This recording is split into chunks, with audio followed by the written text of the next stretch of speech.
Good morning students. मैं किरण सिंह, प्रवक्ता सांख्यिकी, जिला शिक्षा एवं प्रशिक्षण संस्थान मथुरा से। आज का हमारा टॉपिक है त्रिकोणमितीय अनुपात, ट्रिग्नोमेट्रिक रेशियो, जो कि डीएलएड फोर्थ सेमेस्टर का यूनिट 11 है। त्रिकोणमितीय अनुपात, त्रिकोणमितीय शब्द के शाब्दिक अर्थ की अगर हम बात करें तो इसका अर्थ है किसी भी त्रिभुज की भुजाओं को नापना, यानी किसी ट्रायंगल की जो साइड्स होती हैं उनका मेजरमेंट। आप सभी त्रिभुज, स्पेशली समकोण त्रिभुज यानी राइट एंगल ट्रायंगल के बारे में जानते होंगे। जब हम एक समकोण त्रिभुज के न्यून कोणों के सापेक्ष त्रिभुज की भुजाओं के अनुपातों का प्रयोग करते हैं तो इन भुजाओं के अनुपात को त्रिकोणमितीय अनुपात कहते हैं। सपोज कर लीजिए आपके स्क्रीन पे जो राइट एंगल ट्रायंगल दिख रहा है एसीबी है, इसमें एसी जो है वो कर्ड है, कर्ड यानी कि हाइपोटेनस, एबी है आधार यानी बेस और सीबी लंब है, परपेंडिकुलर है। जो त्रिकोणमितीय वर्ड यूज हुआ है वो होता है sine theta, cos theta, tan theta, cosec theta, sec theta और कॉट थीटा। एक राइट एंगल ट्रायंगल में अगर साइन थीटा निकालना होता है तो उसके लिए फॉर्मूला यूज होता है लंब बटे कर्ड, यानी आपका जो परपेंडिकुलर हाइट है और जो हाइपोटेनस है उसका जो रेशियो होगा वो साइन थीटा होगा।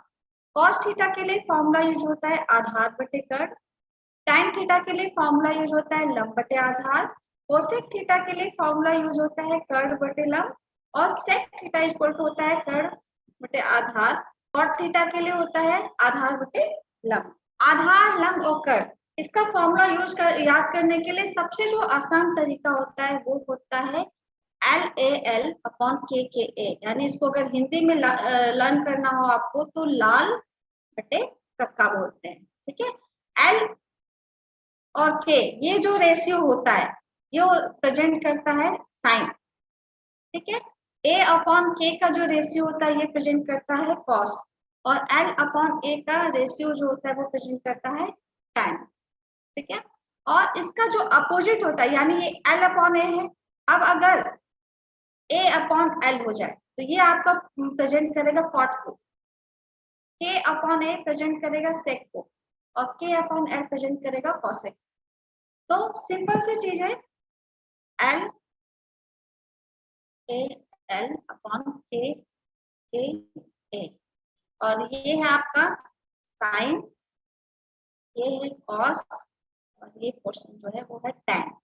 ठीक, और इसका अपोजिट जब ले आएंगे रिवर्स यानी A अपॉन L ये हो जाएगा आपका कॉट, K अपॉन जो A होगा वो हो जाएगा सेक और K अपॉन L जो है वो हो जाएगा कॉस। L क्या है यहाँ पे लंब, A है आधार और K है कर्ड।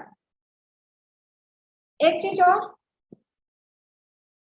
हम साइन का जो फुल फॉर्म होता है हम देख सकते हैं यहाँ पे, तो साइन का जो फुल फॉर्म है वो है साइन, SINE, तो शॉर्टकट में SIN, sine theta, full shortcut में लिखा जाता है साइन। ओके, यहाँ इस हट जाता है। कॉस को बोलते हैं कोसाइन, कोसाइन। ठीक है, और टैन का जो पूरा नाम है वो है टैंजेंट।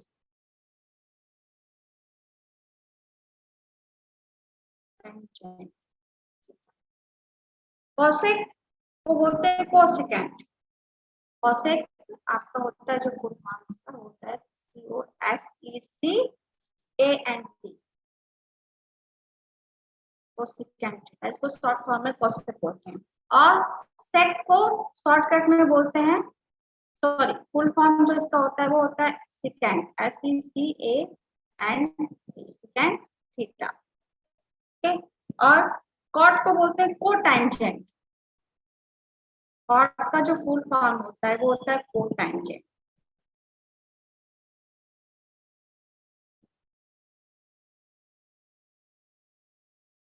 एक चीज ध्यान रखिएगा, ये राइट एंगल ट्रायंगल है 90 डिग्री का और थीटा जो है ये है, तो ये थीटा यानी कोई भी कोण और 90 अंश का जो कोण है इन दोनों को जो साइड मिलाएगी वही होता है आधार। आधार आपका जरूर नहीं हो कि किसी भी राइट एंगल ट्रायंगल में नीचे ही हो, सिर्फ ध्यान देने की बात है कि जिस एंगल की बात की जा रही है वो एंगल हो और 90 डिग्री का एंगल हो। तो इन दोनों एंगल्स के बीच की जो साइड होगी वो होगी आधार यानी कि बेस।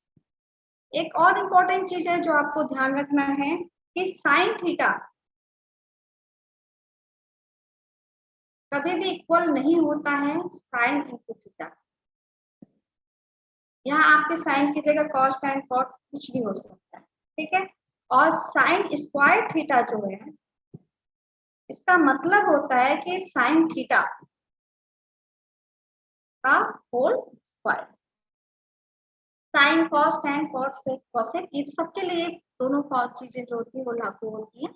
अब हम देखेंगे कि त्रिकोणमितीय जो अनुपात है उनमें आपस में क्या संबंध होता है, यानी रिलेशन बिटवीन ट्रिग्नोमेट्रिक रेशियोज।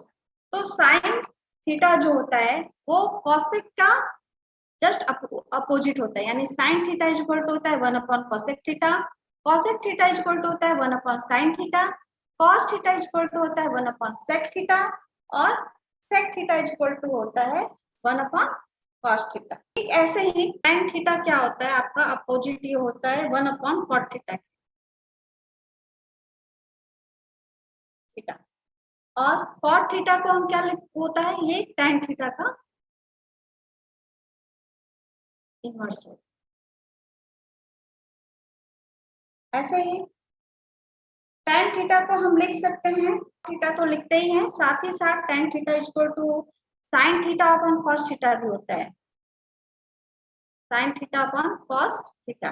और cot थीटा को हम जस्ट इसका इनवर्स हो जाएगा, ये हो जाएगा cos theta upon sin theta. अब इनके बेस पे कुछ क्वेश्चंस देख लेते हैं। यदि sec थीटा इक्वल टू 2 हो तो कोट थीटा के सभी त्रिकोणमितीय अनुपात ज्ञात करने को पूछता है। सपोज कर लीजिए कि आपका right angle triangle C A B, ये जो एंगल है वो 90 डिग्री का है और इस एंगल को हम बोल रहे हैं थीटा। या क्या हुआ हमें क्वेश्चन में sec theta equal to 2, sec theta को हम क्या लिख सकते हैं 1 अपॉन कॉस थीटा,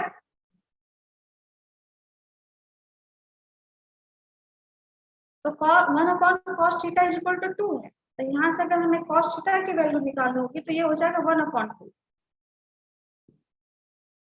1 अपॉन 2। अच्छा हमने आपको फॉर्मूला बताया था एल ए एल अपॉन के ए ए, ये था साइन के लिए, ये फॉर्मूला जो यूज होता ए अपॉन के था वो कॉस के लिए। तो कॉस है 1 थीटा है 1 अपॉन 2 और कॉस थीटा इक्वल टू होता है ए अपॉन के, ए है आपका आधार और के है कर्ड, तो यानी कि 1 जो हो गया वो आपका आधार हो गया ये साइड ए बी, और 2 है वो कर्ड हो। अब हम पाइथागोरस चूंकि राइट एंगल ट्रायंगल एबीसी है तो पाइथागोरस अगर थ्योरम हम लगाएं हमको बीसी साइड ज्ञात करनी है, इसकी वैल्यू निकालनी है।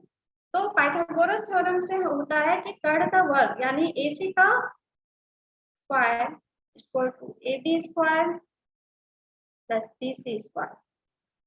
हमें निकालना है BC, तो हम लिख सकते हैं BC का square equal to AC square minus AB square, और ये हो जाएगा हमारा जो नेक्स्ट स्टेप है वो हो जाएगा BC equal to under root AC square minus AB square. This implies BC is equal to, हमें AC की वैल्यू पता है under root 2 square minus AB की वैल्यू 1 है यानी 1 का स्क्वायर, तो इसको जब हम सॉल्व करेंगे तो 2 का स्क्वायर होगा 4 और 1 का स्क्वायर होगा 1, यानी कि हो जाएगा 4 माइनस 1 अंडर रूट 3, यानी ये जो हमें वैल्यू मिली वो है अंडर रूट 3।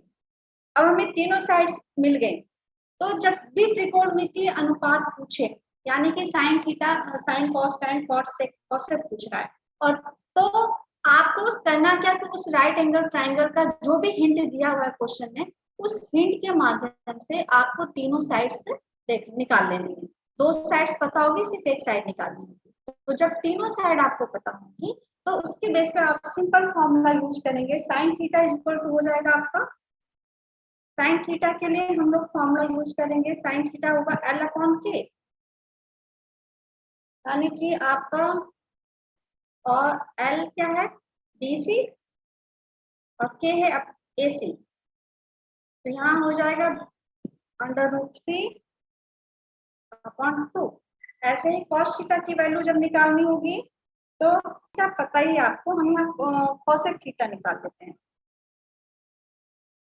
कॉसेक थीटा के लिए 1 अपॉन साइन थीटा का ही इसमें आपस में यही संबंध होता है कि इसका अपोजिट, अपोजिट यानी इनवर्स हो। तो 1 अपॉन साइन थीटा, और 1 अपॉन साइन थीटा की वैल्यू हमें पता ही है, तो 1 अपॉन √2/2, इसको हम लिख सकते हैं 2 अपॉन √2। हमें साइन पता चल गया, कॉसेक पता चल गया, कॉस पता ही है, सेक पता है, अब पता करना है हमें सिर्फ tan और cot। तो tan के लिए हम सेम फॉर्मूला यूज करेंगे, tan थीटा इक्वल टू होता है, ये है साइन कॉस tan यानी लंब बटे आधार, तो L अपॉन A, लंब आपका हो गया √3 और A है 1, √3 अपॉन 1 यानी कि √3। कॉट थीटा निकालने के लिए क्या करेंगे कि 1 अपॉन tan थीटा होता है, इक्वल टू होता है 1 अपॉन tan थीटा यानी कि 1 अपॉन √3। तो हमारे जो त्रिकोण अवमितीय अनुपात है वो तो पहला मिल गया साइन थीटा, सेकेंड है कॉस थीटा निकाल ही लिया है, tan थीटा, कॉट थीटा और सेक थीटा पता है, कॉसेक थीटा निकाल। तो ये सारे हो गए त्रिकोणमितीय अनुपात। नेक्स्ट क्वेश्चन है, यदि tan b इक्वल टू √3 हो तो sin b और cos b की वैल्यू पूछ रहा है। तो tan b के लिए हम क्या करेंगे कि सबसे पहले तो हम एक राइट एंगल ट्राइंगल बनाएंगे। ये हमारा 90 डिग्री हो गया, और ये है, नाम दे देते हैं ए बी सी, और यहाँ हमारा फॉर्मूला ये मान सपोज कर लीजिए थीटा है। तो tan b इक्वल टू √3 है, tan b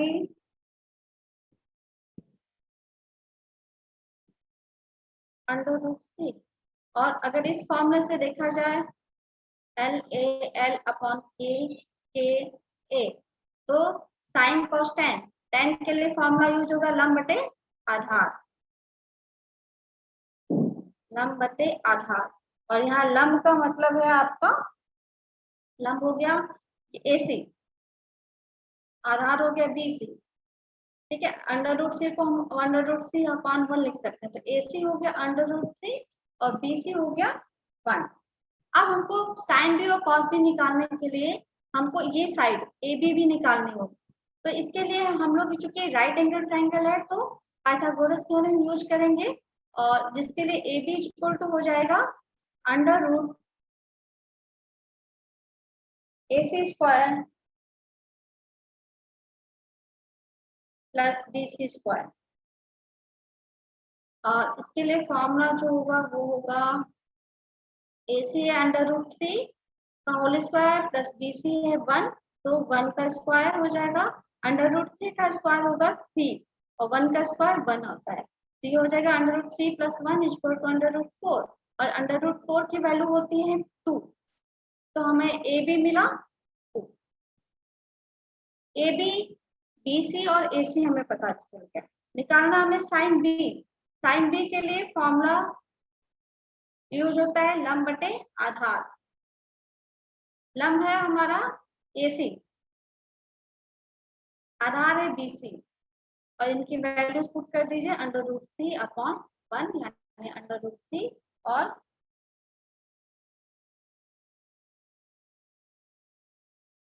सॉरी ये है लंब बटे कर्ण, यानी कि यहाँ BC ना होके होगा AB, AB, और AB की वैल्यू है 2, तो ये हो जाएगा √3/2। cos B की जो वैल्यू निकालनी है वो हमारा होगा, फॉर्मूला यूज होगा आधार अपॉन कर्ण, यानी कि ये फॉर्मूला, तो आधार है हमारा BC, कर्ण यानी हाइपोटेनस है AB, तो BC upon AB equal to हो जाएगा 1/2। ये हमारा फाइनल आंसर रहा। साइन B इक्वल टू √3/2 और cos B इक्वल टू 1/2। अब हम क्या करते हैं कि कुछ विशेष कोणों के त्रिकोणमितीय अनुपात निकालते हैं, जो trigonometric ratios of particular angles. Okay, तो हमको यहाँ निकालना है 30 एंगल, 30 डिग्री और 60 डिग्री के त्रिकोणमितीय अनुपात। तो इसके लिए हम क्या करेंगे कि सबसे पहले एक राइट एंगल ट्रायंगल बनाएंगे।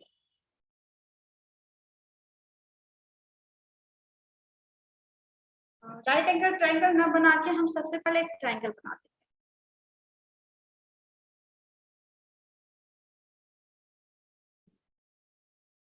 हैं। अब इसमें ये है triangle A B C। Angle A से एक परपेंडिकुलर एक लंब हम खींचेंगे जो होगा पॉइंट D, और ये परपेंडिकुलर है, AD परपेंडिकुलर है BC पे। ठीक है, अब हमको क्या करना है कि सपोज कर लीजिए कि ABC क्या आपका एक समबाहु त्रिभुज है। ट्रायंगल ABC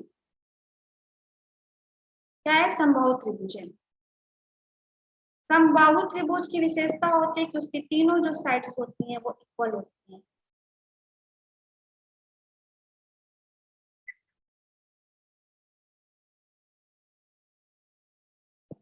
जब ये समबाहु त्रिभुज है तो सपोज, और BC क्या है आपका? AD परपेंडिकुलर है BC पे। ठीक, क्योंकि समबाहु त्रिभुज है तो ये आपको हम सपोज कर लेते हैं ये AB equal to BC equal to AC A है। ठीक है, यानी ये डिस्टेंस हमारी A और ये टोटल A होगी। क्योंकि AD जो है वो परपेंडिकुलर है BC पे और D जो है वो एकदम मिड पॉइंट है BC का। तो हम देखेंगे कि BC आपका A है तो हमारा BC जो होगा वो जस्ट इसका हाफ होगा, यानी A/2। और चूंकि समबाहु त्रिभुज है तो तीनों भुजाएं इनकी बराबर हैं। जब तीनों भुजाएं बराबर हैं तो इनके आमने सामने के कोण भी बराबर होंगे, यानी प्रत्येक कोण जो होगा वो 60 डिग्री का होगा। तो 60 डिग्री का होगा तो ये जो हमारा एंगल है वो इसका जस्ट हाफ हो जाएगा 60 का, ये हो जाएगा 30, और ये एंगल जो होगा वो 60। अब एंगल DAC, अगर हम राइट ट्रायंगल लें ADC अगर ट्रायंगल लें तो इसमें हम ये देखेंगे कि एक राइट एंगल ट्रायंगल बन रहा है ADC, एक समकोण त्रिभुज बन रहा है। तो समकोण त्रिभुज के लिए हमारा पाइथागोरस अगर प्रमेय लगाया जाए और हमको अगर साइड AD निकालना हो तो AD का स्क्वायर होगा AC square minus BC square, और AC की वैल्यू है A स्क्वायर माइनस BC है A/2, तो A/2 का होल स्क्वायर हो जाएगा। इसको जब हम सॉल्व करेंगे तो A square minus A square by 4, और इसे जब हम सॉल्व करेंगे तो 4A square minus A square upon 4, और 4A स्क्वायर में से एक माइनस A स्क्वायर करेंगे तो हमें मिलेगा 3A स्क्वायर बाई 4।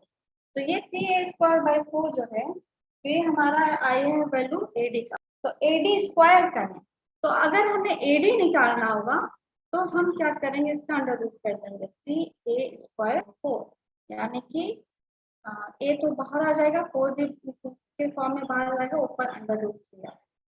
तो AD हो गया अंडर रूट 3A/2। अब हम क्या करेंगे, जो समकोण त्रिभुज ADC, यहाँ पर मैं आपको फिर से ट्रायंगल बना दे रही हूँ। A ये जो पॉइंट है वो C AD, ये एंगल 30 डिग्री था और ये हो गया 60। ये तीनों साइड्स A हैं। AD हम जो निकाला था वो था अंडर रूट 3/2 A। ये जो डिस्टेंस थी DC वो थी A/2। अब क्या करना है हमें कि जो समकोण त्रिभुज ADC है उसमें एंगल DAC हमारा है 30 डिग्री। तो साइन थीटा, तीनों साइड्स पता चल गई। समकोण त्रिभुज ADC में तीनों साइड हमें पता है, तो साइन 30 के लिए ध्यान रखिएगा, चूंकि इस एंगल की हम बात कर रहे हैं, तो जब 30 के अगर हमें निकालना हो, साइन 30 की वैल्यू निकालनी है, तो ये एंगल आपका एडी जो है बीसी के साथ 90 डिग्री का एंगल बना रहा है, तो एडी इसके लिए बेस का काम करेगा। देखिए स्टार्टिंग में मैंने आपको बताया था कि जब थीटा और 90 अंश इन दोनों के बीच की जो साइड होती है वही बेस का काम करती है, तो साइन 30 इक्वल टू हो जाएगा एल अपॉन के, और एल अपॉन के यानी कि हमारा है एल की वैल्यू क्या है, अंडर रूट एल हो जाएगा यहाँ ए बाई डीसी, डीसी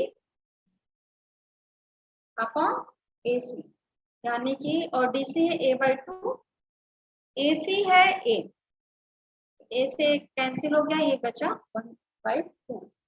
ठीक ऐसे ही cos थीटा 30 की वैल्यू जब निकालेंगे सेम इसी फॉर्मूले पे, तो हमें मिलेगा अंडर रूट 3/2, tan 30 की जो वैल्यू निकालेंगे हमें मिलेगा 1 अपॉन अंडर रूट 3, cosec 30 का वैल्यू निकालेंगे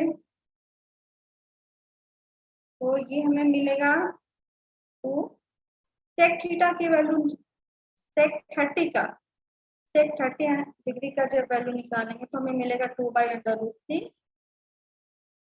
cot 30 डिग्री की वैल्यू निकालेंगे तो मिलेगा √3। ये तो साइन 30 के लिए हो गया। अगर हम 60 डिग्री के लिए बात करेंगे तो 60 डिग्री के केस में हमारा ये जो डीसी है बेस है वो चेंज हो जाएगा। अब बेस चूंकि 30 के केस में हमारा बेस का जो काम किया है वो था एडी,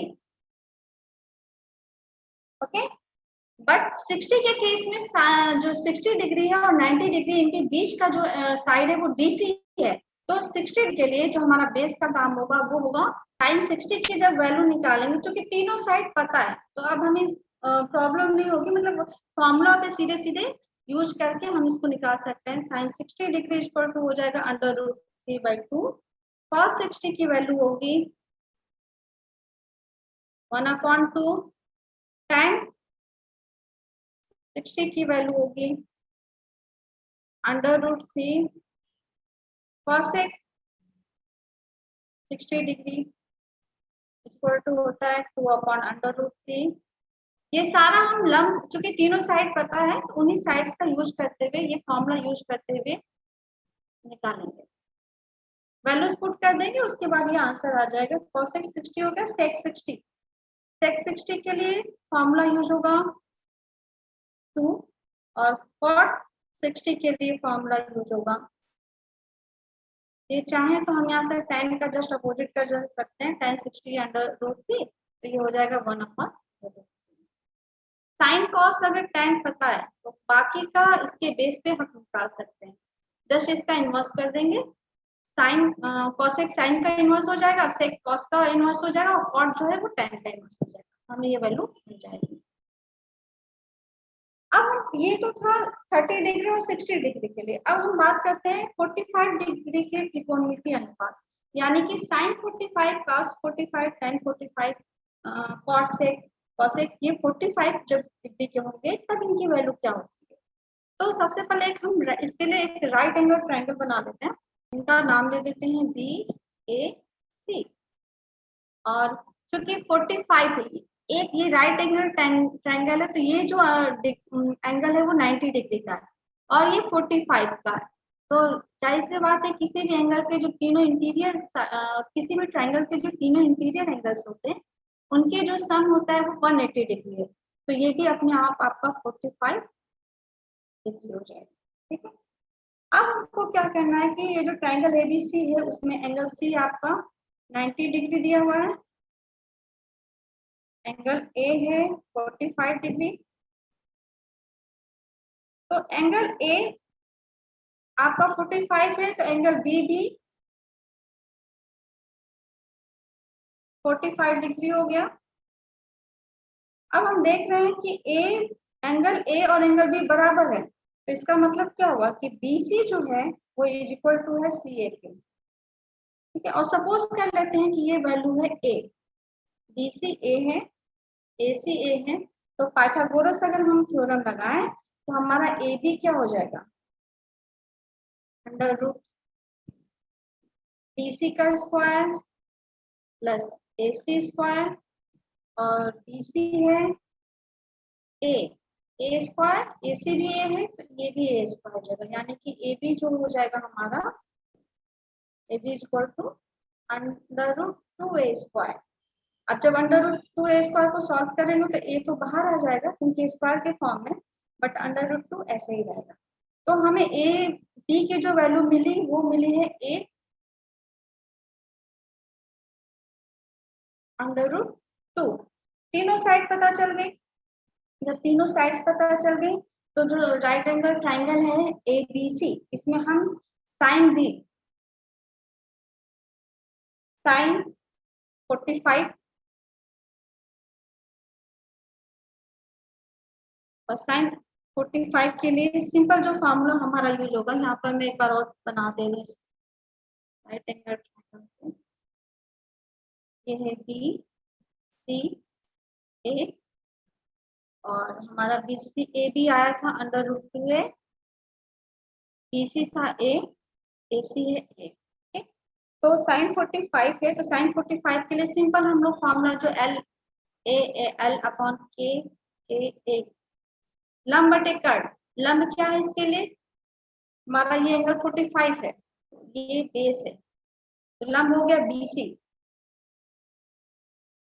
लंब बटे कर्ण यानी कि बीसी अपॉन ए बी, और बीसी अपॉन ए, बीसी की वैल्यू ए बी की वैल्यू है अंडर रूट टू ए, ए से कैंसिल हो गया, ये मिला 1 अपॉन अंडर रूट। सेम इसी फॉर्मूले पे हम लोग निकालेंगे cos 45, cos 45 की वैल्यू जो होगी वो होगी 1 upon under root two, tan 45, tan 45 की वैल्यू हो जाएगी, सेम फॉर्मूले यूज करेंगे तो हमें मिलेगा 1। अब चूंकि साइन कॉस tan मिल गया है तो अब इसके बेस पे हम सेक कॉसेक और कॉट निकाल लेते हैं। कॉसेक निकालेंगे तो ये हो जाएगा कॉसेक 45 डिग्री, ये हो जाएगा 1 अपॉन साइन 45 यानी कि अंडर रूट टू, सेक 45 हो जाएगा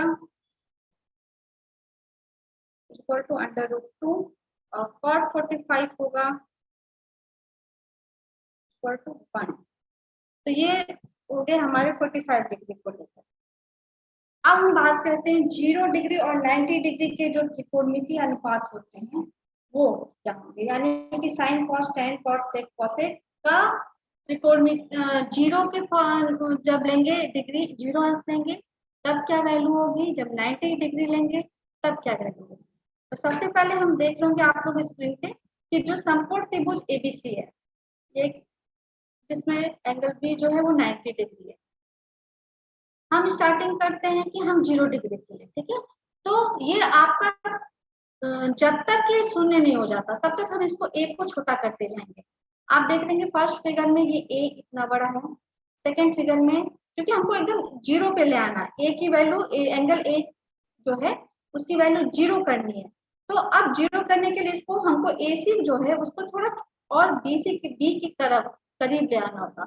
तो अब ये थोड़ा सा छोटा हुआ, सेकंड फिगर थर्ड फिगर में आप देख रहे होंगे कि यहाँ पे एंगल ए और छोटा हो गया, फोर्थ वाले में और छोटा, ये धीरे धीरे एकदम छोटा, और एक टाइम ऐसा आएगा कि जब ये पॉइंट सी जो है वो पॉइंट बी पे आके जब मिल जाए और एंगल ए की जो वैल्यू होगी वो होगी 0, ठीक।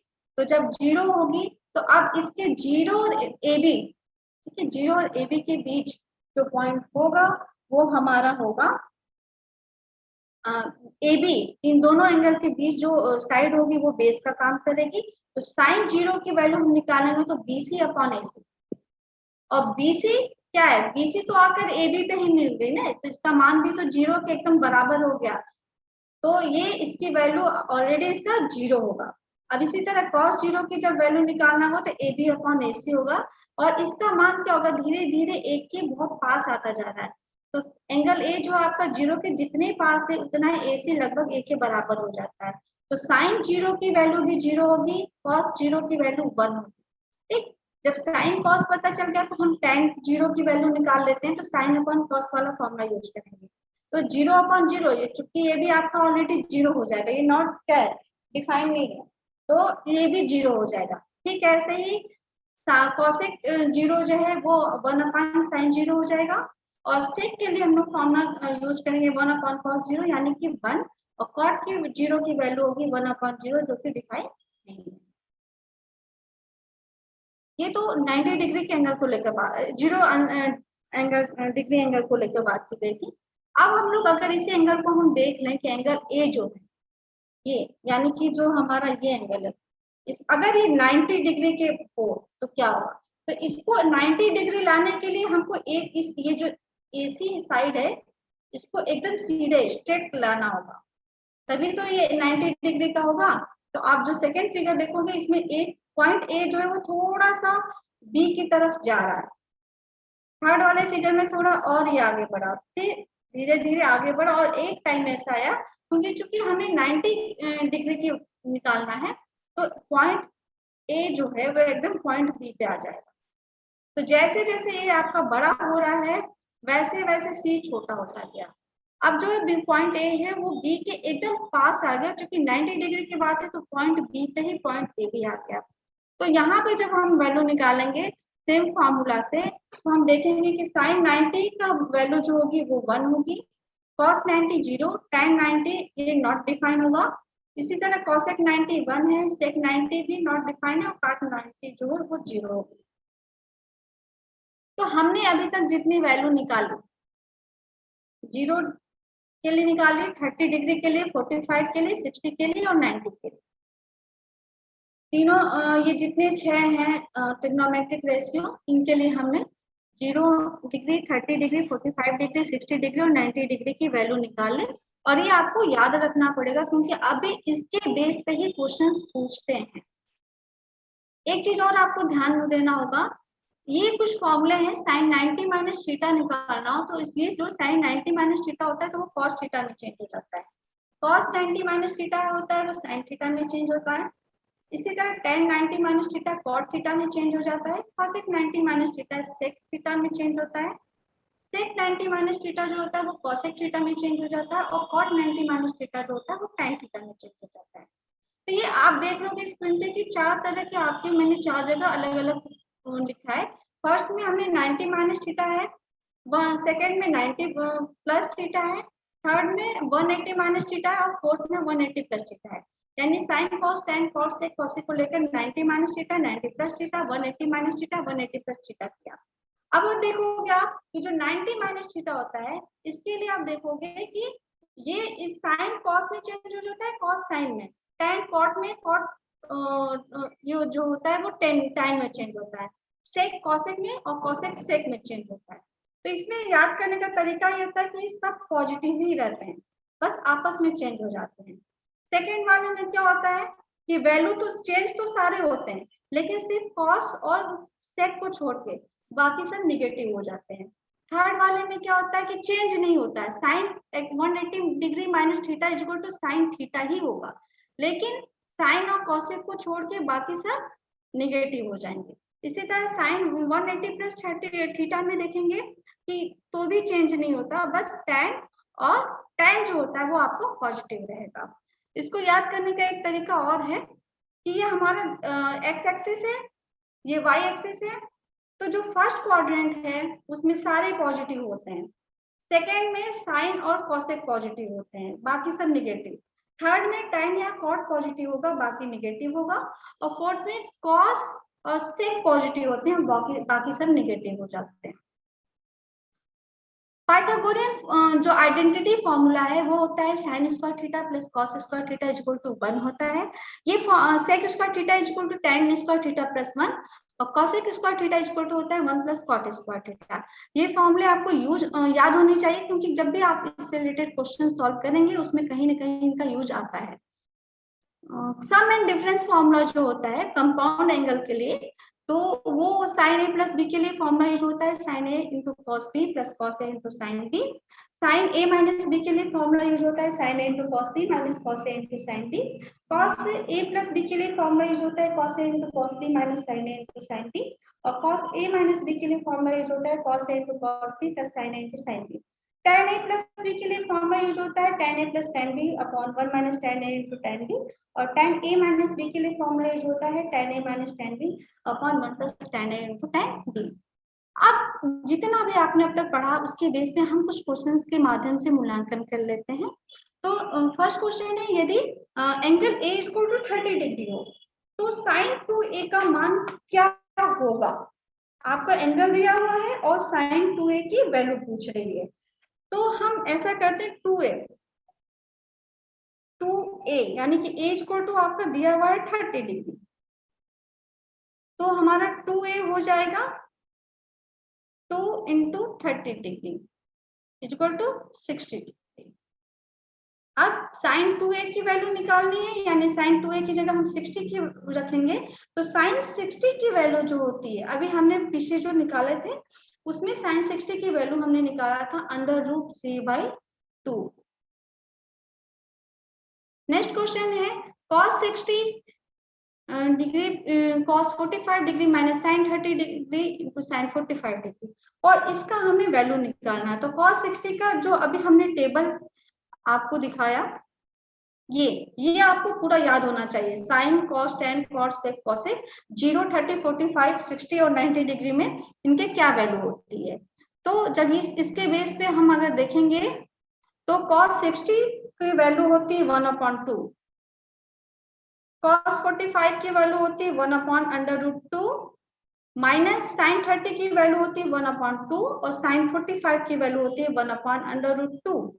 तो ये हो जाएगा 1/2√2 माइनस 1/2√2, क्योंकि दोनों नंबर सेम है तो जब माइनस करेंगे तो हमें मिलेगा इसकी वैल्यू 0।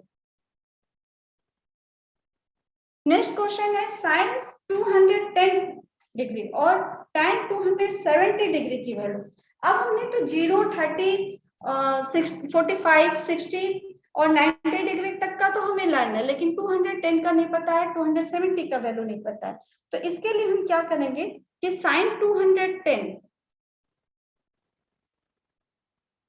इसको हम लिख सकते हैं साइन 180 डिग्री प्लस 30 डिग्री, क्योंकि 180 में जब 30 प्लस करेंगे तो हमें 210 मिलेगा। अब चूंकि हमने बताया था कि sine 180 degree plus theta equal to होता है माइनस साइन थीटा, तो यहाँ पे हमारी जो वैल्यू होगी वो हो जाएगी माइनस साइन 30 डिग्री, और साइन 30 की वैल्यू हमें पता है -1/2 है साइन 30 की वैल्यू। तो ये हो गया हमारा पहला आंसर साइन 210 के लिए। अगर हमें tan 270 निकालना है तो इसके लिए फॉर्मूला यूज करेंगे हम लोग tan, और इसको हम लिख सकते हैं 180 प्लस 90, और tan 180 degree plus 90 degree equal to होता है tan, यहाँ पे जो एंगल होते हैं tan थीटा, तो tan थीटा की जगह tan 90 हो गया, और tan 90 की वैल्यू होती है 1, सॉरी इनफाइनाइट। नेक्स्ट क्वेश्चन है cos 53 degree upon sin 37 degree को सॉल्व करना है। तो cos को हम लिख चुके हैं, दोनों 53 की भी वैल्यू हमें नहीं पता है, 37 की भी नहीं पता है। तो cos 53 को हम लिख सकते हैं cos sin 90 माइनस थीटा, क्योंकि इससे जस्ट पहले हमने बताया था sin 90 minus theta equal to होता है cos थीटा। तो cos 53 को हम लिख सकते हैं sin 90 माइनस 53 अपॉन साइन 37, तो वैसे ही रहेगा। और जब हम साइन 90 में से 53 माइनस करेंगे तो हमें मिलेगा साइन 37 अपॉन साइन 37, क्योंकि दोनों नंबर ऊपर के सेम है इसलिए इसकी वैल्यू कैंसिल हो जाएंगे, इसकी वैल्यू आएगी 1। नेक्स्ट क्वेश्चन है cot 50 degree upon tan 40 degree. तो cot 50 को हम लिख सकते हैं tan 90 माइनस 50 अपॉन tan 40, तो वैसे ही रहेगा सेम आपका, और tan 90 माइनस 40 हो जाएगा tan 40 अपॉन tan 40। ये दोनों कैंसिल हो गए, ये मिला 1।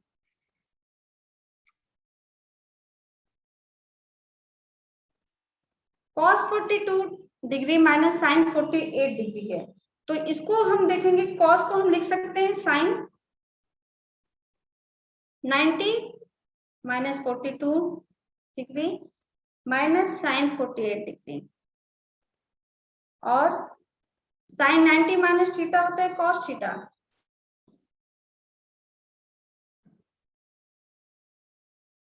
लेकिन यहाँ sin 90 में से जब 42 माइनस करेंगे तो ये हमें मिलेगा sin 48 degree minus sin 48 degree, और sin 48 में से sin 48 माइनस करेंगे तो ये मिलेगा 0। नेक्स्ट क्वेश्चन है 2 sin square 30 degree into tan 60 degree minus 3 cos square 60 degree into sec square 30 degree. तो 2 को हम ऐसे लिखेंगे sin 30 sin स्क्वायर 30 है, या इसका मतलब होता है sin 30 का स्क्वायर है, और sin 30 की वैल्यू होती है 1/2, तो यानी 1/2 का स्क्वायर। ये सारी चीजें हमने इसकी जगह लिखी। अब tan 60 की वैल्यू लिखनी है तो हम लिखेंगे √3 माइनस 3 cos स्क्वायर 60, तो cos 60 की वैल्यू होती है 1/2, तो cos स्क्वायर 1/2 का होल स्क्वायर, और sec स्क्वायर 30 हो जाएगा 2/√3 का होल स्क्वायर। अब जब इसको हम आगे सॉल्व करेंगे तो ये होगा 2 इंटू 1/2 का whole square 4 into √3 minus 3 into 1/2 का होल स्क्वायर हो गया 4, और 2/√3 का स्क्वायर हो गया 4/3।